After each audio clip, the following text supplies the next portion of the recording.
ಅಲ್ಪಡ್ದು ಮಹಾರಾಷ್ಟ್ರಗೂ ಪೋಯಿನ ನಿತ್ಯಾನಂದ ಸ್ವಾಮಿ ಅಲ್ಪ ಆದಿವಾಸಿ ಬಲದಾಂತಿ ವರ್ಗದ ಜನಕ್ಲಿನ ಜೋಕ್ಲೆಗ್ ಬಾಲಭೋಜನ ಶುರು ಮಲ್ತನಾರು ಅರನ ಪ್ರೀತ್ಯರ್ಥ ಮಾಣಿಲ ಶ್ರೀಧಾಮುಡ್ಲ ಬಾಲಭೋಜನ ಶುರು ಮಲ್ತದ ಅಂದು ಶ್ರೀ ಮೋಹನ್ ದಾಸ ಪರಮಹಂಸ ಸ್ವಾಮೀಜಿಯರು ಶ್ರೀಧಾಮ ಮಾಣಿಲಾಡು ಪಂತೇರು.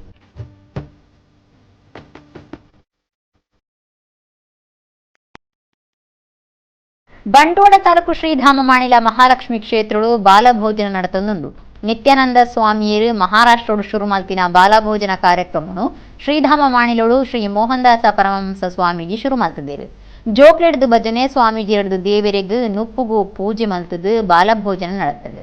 ಬಾಲಭೋಜನ ಶುರುವಾಪು ನಡೆದುಂಬು ಮಂತ್ರ ಪಂಪುನ ಶಾಸ್ತ್ರ ಇತ್ತು.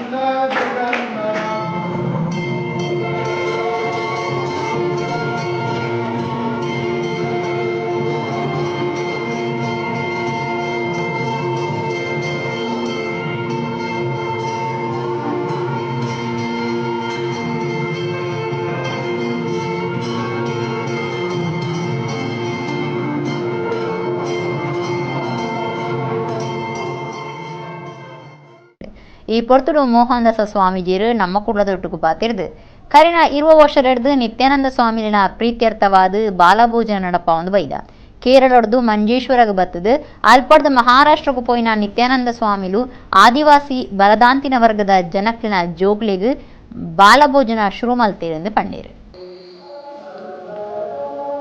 ಮಾಣಿಲ ಮಹಾಲಕ್ಷ್ಮಿ ಕ್ಷೇತ್ರದಲ್ಲಿ ಕಳೆದ 20 ವರ್ಷಗಳಿಂದ ಅವಿರತವಾಗಿ ಪ್ರಾರ್ಥ ಕಾಲದಲ್ಲಿ ನಿತ್ಯಾನಂದರ ಪ್ರೀತ್ಯರ್ಥಿಯಾಗಿ ನಿತ್ಯಾನಂದ ಸ್ವಾಮೀಜಿಗಳು ಕೊಯ್ಲಾಂಡಿಯಲ್ಲಿ ಹುಟ್ಟಿ ಕಾನೆಂಗಾಡಲ್ಲಿ ಆಶ್ರಮ ಮಾಡಿ ಆಮೇಲೆ ಬಂಟ್ವಾಳದಲ್ಲಿ ಮಂಜೇಶ್ವರದಲ್ಲಿ ಭಾಳಷ್ಟು ಲೀಲೆ ತೋರಿಸಿ ಮಹಾರಾಷ್ಟ್ರದ ವಜ್ರೇಶ್ವರಿ ಅನ್ನುವಂಥ ಪರಿಸರಕ್ಕೆ ಹೋಗಿ ಅಲ್ಲಿ ಆದಿವಾಸಿ ಜನಾಂಗ ಮತ್ತು ಭಾಳಷ್ಟು ದುರ್ಬಲತೆ ಇರುವಂಥ ಸಂಸ್ಕಾರ ಇಲ್ಲತಕ್ಕಂಥ ಮಕ್ಕಳನ್ನು ಸೇರಿಸಿ ಬಾಲಭೋಜನ ಪ್ರಕ್ರಿಯೆ ಪ್ರಾರಂಭ ಮಾಡಿದರು.